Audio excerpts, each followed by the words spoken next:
Coucou les amis, c'est Sandra, j'espère que vous allez bien, que vous êtes en pleine forme.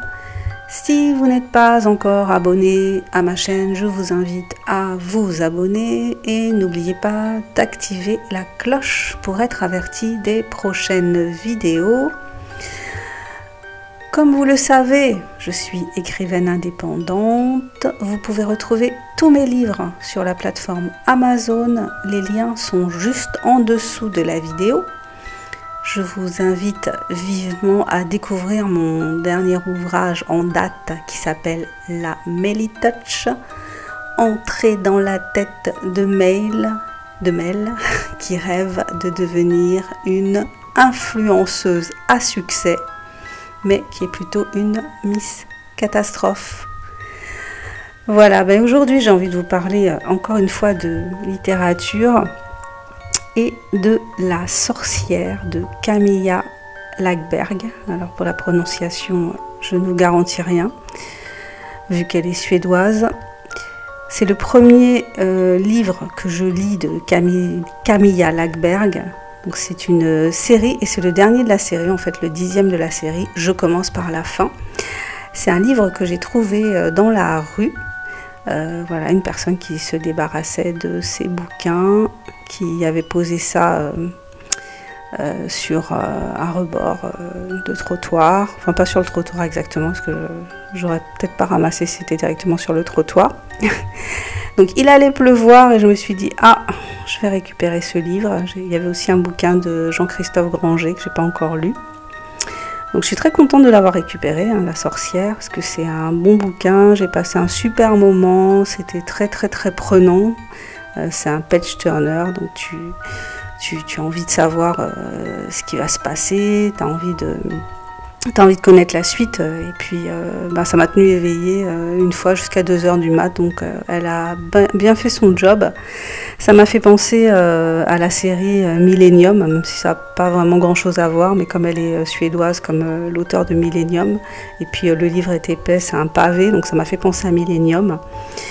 Je vais vous lire le 4e de couverture. Donc La sorcière. Une petite fille de 4 ans est retrouvée assassinée dans la forêt sous un tronc d'arbre. Fait troublant, la fillette gisait à l'endroit où, 30 ans plus tôt, avait été découvert le corps sans vie de Stella, une enfant du même âge qui habitait la même ferme que la défunte.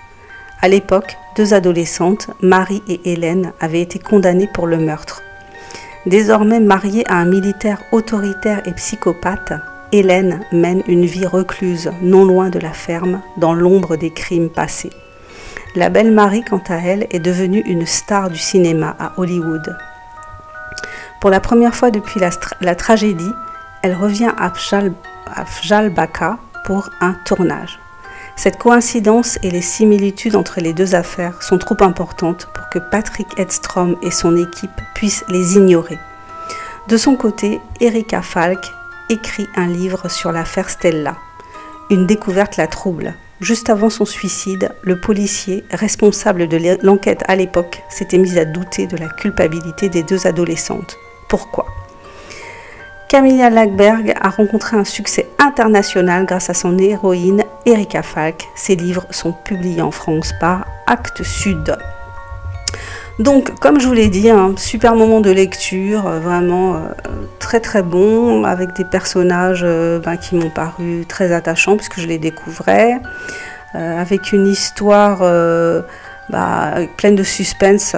Je suis pas très douée pour repérer forcément les indices et découvrir qui a tué, mais je dois dire que j'ai été un petit peu surprise et pas totalement convaincue à certains niveaux. Ce qui est intéressant dans le bouquin, c'est qu'il y a des histoires parallèles, en particulier une qui se situe en 1600, donc à la période de la chasse aux sorcières, d'où le nom du livre La sorcière. Et donc on va plonger dans la vie d'une femme qui va être accusée de sorcellerie.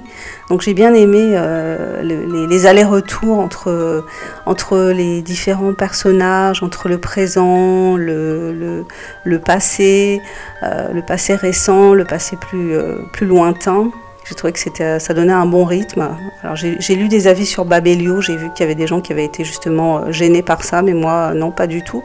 Voilà, il y avait justement du suspense et puis parfois l'envie d'avancer dans les pages pour savoir ce qui arrivait à cette femme qui va être accusée de sorcellerie. Voilà, bah écoutez, moi j'ai vraiment apprécié cette lecture, je ne vais pas trop vous en dire, mais je vous le conseille, hein, si vous aimez les polars, si vous aimez les atmosphères aussi comme ça, il y a un côté assez familial, assez intime en fait, donc la vie d'Erika, et puis tous les personnages aussi du commissariat qu'on découvre. Voilà, donc du coup, j'ai commencé récemment à lire le premier tome. Donc c'est La Princesse des Glaces et je vous en parlerai peut-être. Je vous remercie si vous êtes allés jusqu'au bout de ce petit partage. Donc je vous invite à vous abonner si ce n'est déjà fait. Je vous invite à découvrir mes ouvrages, donc qui sont tous sur la plateforme Amazon. Il y en a pour tous les goûts, donc allez-y. Si vous aimez la comédie, si vous aimez les comédies romantiques, si vous aimez les thrillers psychologiques, si vous aimez les contes fantastiques, voilà, j'ai écrit un petit peu de tout ça, donc n'hésitez pas à acheter mes livres, à en parler, à les partager, à les offrir, à me laisser des commentaires. Si vous avez lu La Sorcière, dites-moi ce que vous en avez pensé. Je vous embrasse et je vous dis à bientôt pour le prochain podcast sur ma chaîne. Bisous, bye bye.